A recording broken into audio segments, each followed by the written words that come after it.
over the past few years, there have been a lot of projects announced that people initially were pretty excited for, but as more teasers and trailers have released and we've gotten closer to those launches, that hype has died down. And the Fantastic Four is definitely one of those movies. Initially, people were like, this is a pretty good cast lineup, the visuals look decent. But now that we've gotten closer to launch, we're hearing that they're making politically charged MCU changes to characters centered on gender politics and masculinity. And now that we're finally seeing Julia Garner as Silver Surfer, the internet is roasting them. I have a few different things to show off, but before I get into the topic, if you enjoy the content I create, check out the links in the description, join the community in my live streams, and consider supporting through Patreon or YouTube memberships. Now, they have made a lot of controversial choices with this film, and I was one of those people that initially I was like, okay, you know what, maybe this could be good. I think that Vanessa Kirby is a fantastic actress. Joseph Quinn, I haven't seen him in too much, but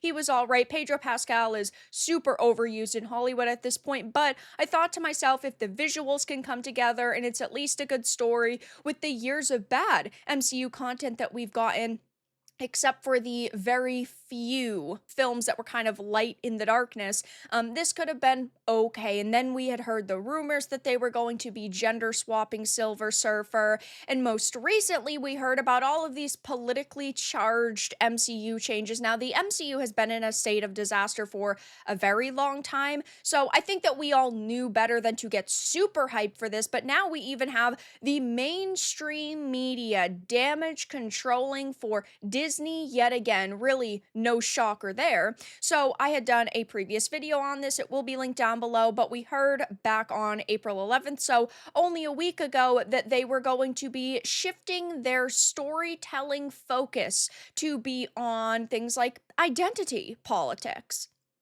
Let's start with Johnny Storm. The Human Torch actor Joseph Quinn openly questions whether the classic version of the character, the brash woman-chasing hotshot that Chris Evans brought to life in the 2005 film, still belongs on screen today. He was branded as this womanizing, devil-may-care guy, but is that sexy these days? I don't think so. The version of Johnny is less callous with other people's feelings, and hopefully there's a self-awareness about what's driving that attention-seeking behavior, and I would completely disagree. I do think that there is a place on screen for this today.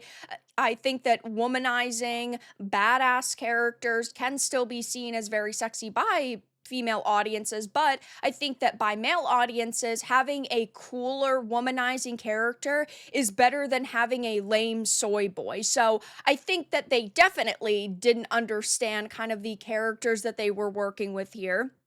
So Quinn's Johnny is now defined less by fire and flare and more by introspection and social calibration. Then there's Vanessa Kirby. Sue Storm, portrayed as both pregnant and politically powerful, the head of the Future Foundation and the architect of global peace. Kirby describes Sue not as a superhero, but as a commentary on modern motherhood and womanhood. And I think that it is fine to have female characters that do in part have some kind of like motherhood message behind them, because motherhood is a very beautiful and yes, inherently a very powerful thing, but first and foremost, Sue Storm is a superhero, and you should be portraying her that way. There's only so many pieces of commentary you can put behind a character like this for the average person kind of to relate to.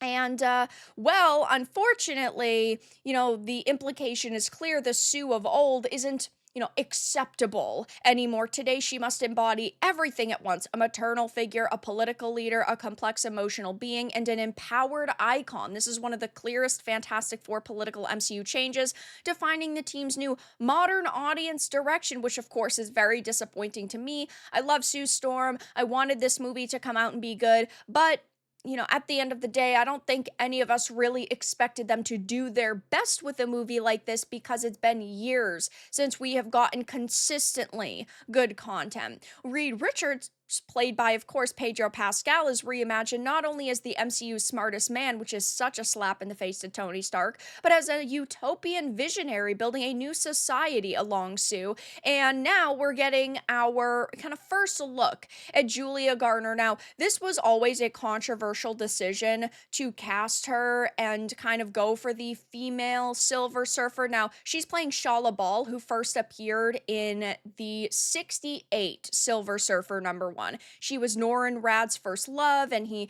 left her on their planet of Zenala, I believe it was called, after making a bargain with Galactus to spare the world. So this character actually did become a version of Silver Surfer in the Earth X series in the early 2000s, but it was a very short lived storyline. So I don't really know why, except for identity politics, they would want to go this route. It's not like she is a super established, well known female Silver Surfer.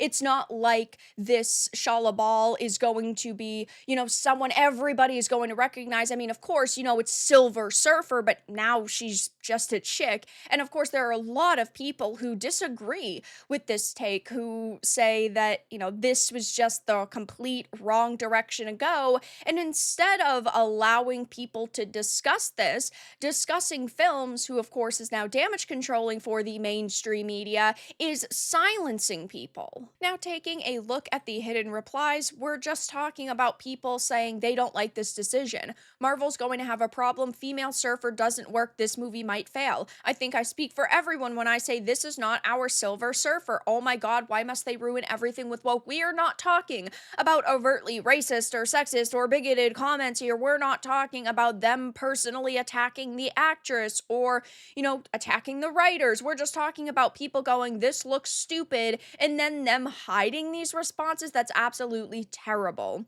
Pav, Disney execs be all like, fuck it, put a chick in there, make her lame, and make her gay. I mean, South Park really hit the nail on the head. This is just all that Disney execs do. Instead of having one project that people could get behind, they always have to make some kind of controversial move with it. I was going to see this, but never mind now. This was a mistake. MCU back at it again. And even if we go out from the discussing films post, there are a lot of posts on this and a lot of people who are just disappointed. Now, I also agree that I don't think that the CGI looks really good. I feel like with the amount of time and money that are going into these movies now, you'd think that they would be able to top the CGI compared to the previous version of Silver Surfer that we saw on the screen that was 20 years ago. Like, you just would think that the comparison would be mind-boggling because the modern day version, the current day version, would be so much better. And it just isn't. I mean, it just does not look very good. That's my opinion. If the mainstream media wants to try to silence me over that, I mean, that's fine, but that's just my take, and everyone's allowed to have their own take, whether you like it or you don't like it. But ultimately, there are other directions that they could have went with the kind of visual style, and that probably would have been a smarter move. Now, there are people pointing out that in the comics there was a female Silver Surfer named Juno, but that is not the character that they're trying to portray here, so I don't really think that it's fair to constantly bring up, because that's not the character that they're actually putting within these movies. It says, the Silver Surfer from 2007 to 2025 in the comments are brutal, saying, yikes, that new one looks terrible. Can we go back to 2007? She looks like she's straight out of a cartoon, and hey, if you think that she looks good, that's awesome, but a lot of people are not happy, and I think that Marvel probably anticipated that there was going to be quite a bit of backlash surrounding this movie because of some of the decisions that they've made, again, with decisions like going in a politically correct direction and ultimately going for a female Silver Surfer. But at the end of the day, will this movie make as much money as they need? I'm not sure at this point, so of course I will be keeping my eye on this and any other cast interviews to see if they make any other controversial decisions. But Julia Garner has been unveiled as Silver Surfer. A lot of people are not happy, and this is just another problem to add to the pile of controversies with this film. But that's all that I really had to discuss in this video. Let everyone know your thoughts in the comments below. If you enjoyed this, give it a like, and if you didn't, give it a dislike. I appreciate your support either way, but I'll talk to you all again in the next video really soon.